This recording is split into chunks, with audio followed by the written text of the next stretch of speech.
Sergei Tkach is a Soviet and Ukrainian serial maniac, pedophile, and rapist who committed crimes in Russian and Ukrainian lands from 1980 to 2005. The 2008 court proved 29 murders, 8 rapes in which the victims survived. In addition, Sergei Tkach later confessed to committing more than 30 other crimes, possibly all with murders. On December 23, 2008, he was sentenced to life imprisonment. Sergei Tkach was born on September 15, 1957, in Kiselevsk, Kemerovo region. The family, whose head worked as a miner, was a large family. Sergei was the 4th child in it. Parents were not up to the children. All forces and time went to work, but for children's misbehavior in the family was supposed to be severely punished. Especially from this approach to education suffered Sergei. He grew up sickly, withdrawn, and unsociable child. In addition, had a thin build, which made the boy more vulnerable among his peers. According to some reports, the future maniac was even seen by a psychiatrist as a child. In order to gain physical shape, Tkach began to engage in sports, weightlifting, and even achieved some success in this case, becoming a champion among juniors in his native city. His sports career developed rapidly. Weightlifter took medals at district competitions and became a candidate master of sports. But all hopes for a great future were crossed out by one unsuccessful training session, where Tkach damaged the tendon of his left arm, after which he left the big sport. The injury also put an end to Sergei's plans to get a higher sports education. Because of her in the Omsk Institute of Physical Education, he was not accepted, and to other disciplines he had no heart. So soon after school, Tkach went into the army. He served in Tixi Bay on the Laptov Sea and was engaged in decoding aerial photography of various objects. The sea was so much to Tkach's liking that he decided to enter the Sevastopol Naval School and, without waiting for demobilization, successfully passed all the exams. However, Sergei again waited for disappointment. At the medical commission, he was found to have heart problems.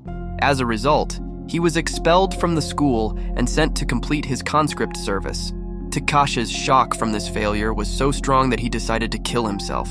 He was rescued, but after a suicide attempt, he was expelled. However, Sergei was in no hurry to go home and decided to stay in Tixi to earn money. During this period, Tkach's sadistic tendencies became fully manifested. He got a job in a dog-catching service. While his colleagues shot dogs with service weapons, Sergei wielded a rebar, preferring to beat animals to death. According to the maniac's recollections, the most pleasant sensation he got was the process of skinning, which he then sold to local craftsmen for the manufacture of fur products. Surprisingly, but with such an attitude to animals, Sergei, having already become a serial killer, got a dog. The dog became the maniac's best friend, to whom he poured out his soul after the crimes. After saving up some money, Tkach returned to his native Kiselevsk. In his hometown, he got a job in the police, first as an ordinary inspector in the criminal investigation department, and later trained as a forensic expert. To do this, Sergei was sent to study at the correspondence department of the Novosibirsk Police School.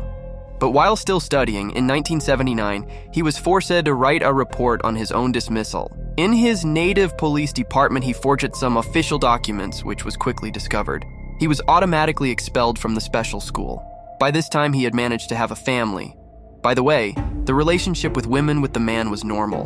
There was only one episode when Sergei began to dislike the fair sex.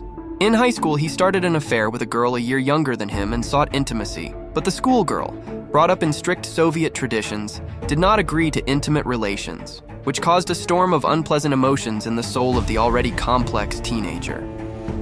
The relationship with her spouse did not go well either. They often quarreled and clarified relations.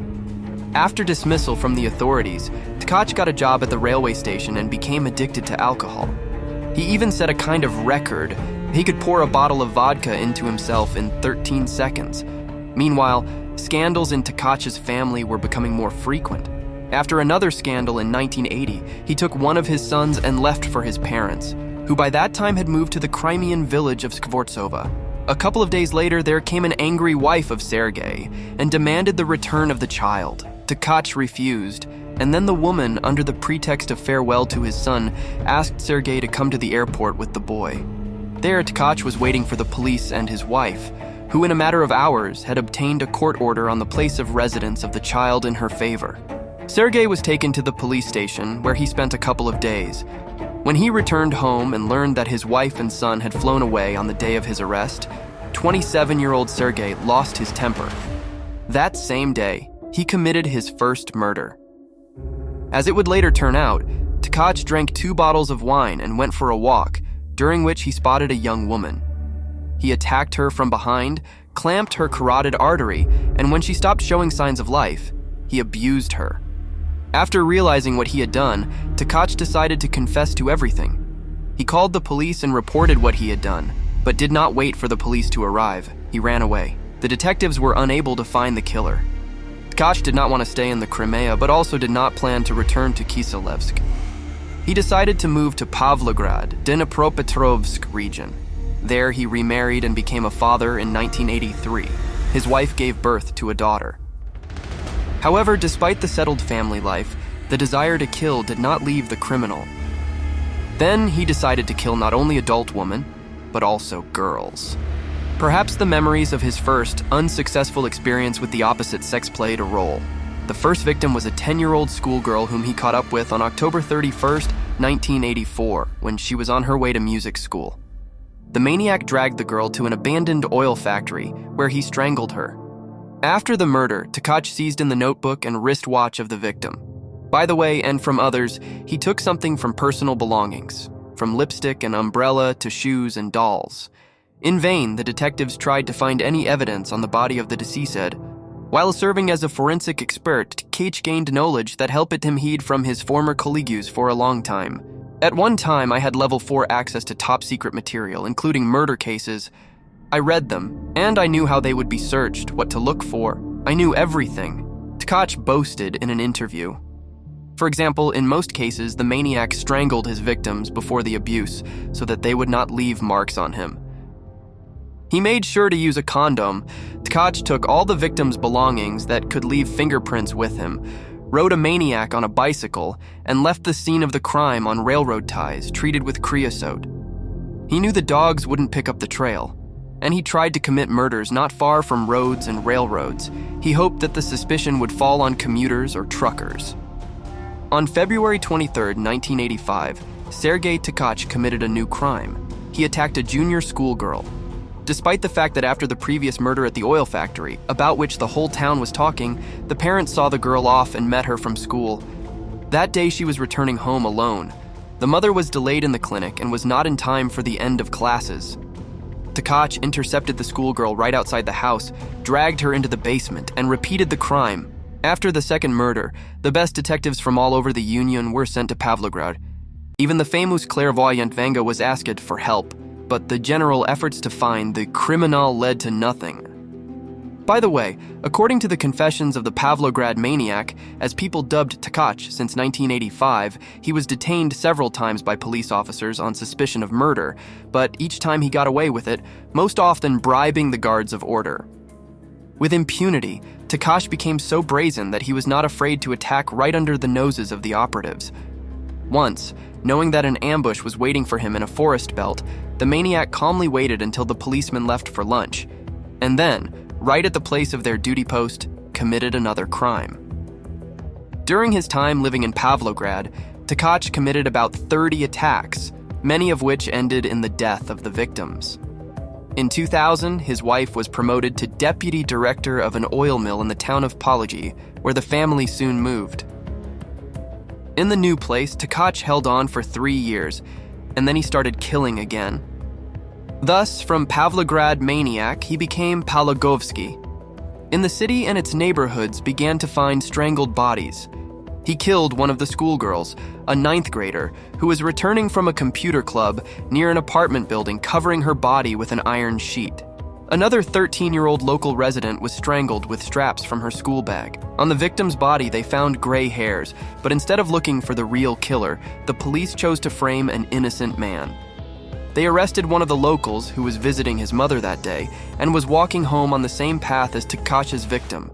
The fact that he had no gray hair did not embarrass the policeman in the least. The man turned out to be a tough nut to crack. Despite severe beatings, deprivation of sleep and food, he refused to confess to what he had not done. He broke down only after being told that his 2-year-old daughter would be run over by a car and his wife would be abused. Terrified for his family, He signed a confession and served 4.5 years of his sentence. His story was the first of many. As in the case of the search for serial killer Hennadij Makasevich, innocent people paid for the crimes committed by Tkach. In July 1989, the maniac massacred a 9-year-old girl in a small village near Pavlograd. After this crime arrested the father of the victim, the investigation had no special evidence, and then they masterfully processed the mother of the victim, suggesting to her that her husband killed not only their daughter, but also other schoolgirls whose bodies were found in the neighborhood. As a result, the grief-stricken woman wrote a denunciation against her husband. He was detained and demanded to confess to 22 murders on the same day. And no matter how he tried to prove his innocence, the case went to trial. In the end, the nerves of the suspect could not stand it, and he settled the score with his life in the cell of the detention center. After that, the villagers vented their anger on the murderous widow. Her house was set on fire several times. She was kicked out of the school where she worked as a teacher and driven to the brink of starvation. It was not until 10 years later that she was able to get a job. The older sister of the murdered girl married several times, but her personal life did not work out. Under pressure from her husbands and their relatives, she had several abortions. Her relatives convinced her that she could not continue the lineage of the maniac. And her 14-year-old uncle was accused of killing a 9-year-old resident of the town of Polohy, whom Tkach massacred in 2002. In his misfortune, the teenager lived not far from the bridge under which the killer left the body of the schoolgirl. And it was he who found the girl's body. This circumstance was quite enough to bring the boy to the police station and beat a confession out of him. The teenager recalled that the policemen literally played soccer with him, kicking him like a ball with all their might. The young man received 15 years in prison, and the 8 he served until his innocence was proven. He was subjected to constant beatings and humiliation by his cellmates. Another victim of the investigation was a 20-year-old tractor driver, Tkach's colleague. They worked together in the collective farm in the town of Poloho. In August 2003, the maniac attacked a 9-year-old girl and tried to strangle her. Tkach did not notice that the victim remained alive and ran away. Passers-by stumbled upon the child in a state of shock and took the girl to the hospital. However, the victim could not explain anything clearly, except that she was attacked by an unfamiliar uncle. Soon the detectives came on the trail of the tractor driver, who went to work just through the forest belt where the girl was found. With the men worked on the standard schema, in pursuit of confessions, brutally beaten and broken leg, frightened for his life. The suspect signed a confession of murder and was sentenced to 10 years in a strict regime colony. Even a disabled man who could not lift his arms up because of the peculiarities of his body was tried to be brought to responsibility for the murder of a schoolgirl in 2004. He barely managed to prove his innocence, having spent 2 months in a pre-trial detention center. Another victim of police brutality was tried before the moratorium on the death penalty and shot. Another defendant was sent to a psychiatric hospital during the investigation. During the years that Sergei Tkach was committing his crimes, more than 10 innocent men were behind bars. Not a single police officer involved in their cases was convicted. All of them were dismissed. While others went to prison for his crimes, Tkach continued to kill. By 2000, the number of victims exceeded 30. At the same time, neither wives nor buddies nor colleagues maniac even guessed about his secret life. However, some oddities for Tkach still noticed. For example, after work, he wiped his hands not with a towel and underpants. People also paid attention to the fact that Tkach often repainted his bicycle and constantly changed his image. He would let his hair go, shave it off, grow a mustache, and then come to work smooth-shaven. Several times, neighbors noticed that Tkach looked something like the sketch that the police showed to the locals, but he only joked about it. By the way, the sketch was drawn up in 2005 after the maniac attacked an 18-year-old girl, whom Tkach noticed when she was working in the vegetable garden. He approached her, met her, and then attacked her. The maniac thought he had strangled the victim, which he thought he had done by checking the pulse on her neck in both hands. But he miscalculated. The victim survived and described the attacker's appearance as best she could. She remembered the man had a mustache. All the locals with facial hair were taken to the station. There was among them and Tkach, but the girl, who, as it turned out, survived clinical death, he did not recognize him. But the maniac remembered the victim and began to track down to finish him, but did not have time. The maniac committed his last crime in August 2005. By that time, a group of 600 detectives worked closely on Tkach's case, but the criminal was caught by chance. One day, Tkach was resting on the shore of a local lake. Children were splashing nearby. After waiting until the oldest schoolgirl went swimming, the maniac attacked the 9-year-old girl who remained on the shore. Fully believing in his impunity, the killer even came to the funeral of his victim where he portrayed regret and sorrow. What he did not know at the time was that he had been noticed by one of the locals. He was fishing at the lake and had seen Tkach sunbathing and swimming near the children. The killer was sure that the very school children who had gone swimming had identified him. Tkach said he should have killed them too, and would have continued to walk free. Meanwhile, when he was arrested, he did not resist, told the operatives that he had been waiting for them for 25 years, and calmly got into the police UAZ. Once in the police station, he almost immediately confessed to all the crimes. Thanks to his army skills in aerial photography, the maniac drew on paper a plan of the areas where he committed the crimes with remarkable accuracy. He told investigators that he never planned the murders, going to them either in a state of alcoholic intoxication, after drinking vodka, or in moments of mental confusion. "I don't have the appearance of a man. I have tried everything in my life. And so on the background of this, bringing myself to the state of intoxication, it pushed me to commit brutal murders. I want to relieve myself, to get rid of my burden, which I have committed in the field of evil. I want to get rid of, to confess cleanly, to go quietly into the next world," Tkach told the investigators. The detainee did not hide that one of the goals of his murders was to humiliate his former police colleagues and prove to them that he was smarter and more cunning than the best detectives. That is why all his murders Tkach committed during the day in crowded places, showing that he was absolutely not afraid of justice. In addition, he dreamed of surpassing the infamous maniac Andrei Chikatilo. The psychiatrist Vladimir Golovachuk, who examined the maniac, said this about him: "He killed to be the coolest among killers." In psychiatry, there is even such a concept, Herostratus syndrome, when a person commits a crime in order to become famous. The fact that he did not achieve the same fame as his colleague Chikatilo, Polahovsky maniac, offended. However, it was Tkach who was dubbed the killer of the century by the media. Tkach did not regret the massacres of the schoolgirls, but when asked what he would do if his children were treated the same way, he became furious. "I would have found them and crumbled them like cabbages. I'd scalp them. I'd cut out the skin. I'm a maniac. I'm a serial killer." Tkach was afraid of only one thing: vigilante justice. At one of the investigative experiments in Pologi, an angry crowd almost overturned the autozac in which the maniac was.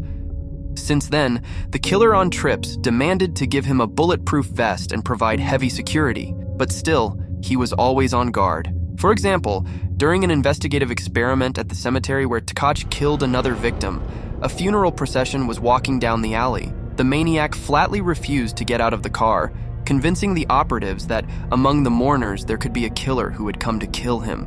The investigation of the Tkach case lasted for 3 long years. The maniac confessed to 100 crimes. Only a dozen girls survived Tkach's attacks, and they all remembered. When committing a crime, he never looked his victim in the eye.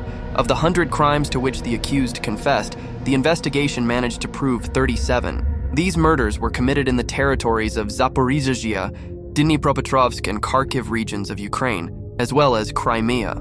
The criminal case of Sergei Tkach had 105 volumes. Not surprisingly, at the trial held in 2008, he was sentenced to life imprisonment in a colony in Zhytomyr. Shortly before the verdict, psychiatrists found the maniac to be resentful, vulnerable, vindictive, unable to establish long-term warm relationships, and highly malicious. However, Tkach was found to be sane.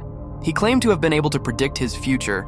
He is expected to die in a psychiatric hospital. "I'm not a man, I'm a beast, just like Chikatilo. About me, it is necessary to make a movie," stated the maniac. In places of deprivation of liberty, Sergei Tkach spent 10 years. During this time, the convict met by correspondence with a 27-year-old native of the Yaroslavl region. They married, and in this marriage, Tkach had a daughter, as they were sometimes allowed to have privacy in the visiting room. In general, the maniac behaved very actively behind bars. For example, realizing the excitement around his name, Tkach at one time tried to give interviews for money, demanded $1 million. Part of these funds, according to the serial killer, he planned to give to his children, part to pay off debts for legal costs and compensation for moral damage to relatives of the victims. In addition, the convict was ready to sell his life story to Hollywood screenwriters for $3 million. He noted that Steven Spielberg would make a movie about him. In 2018, Sergei Tkach died of a heart attack. Despite the fact that the management of the colony notified Tkach's relatives about his death, no one, including his young wife, took away the body of the maniac. He was buried in an unmarked grave in a cemetery in Zhytomyr region,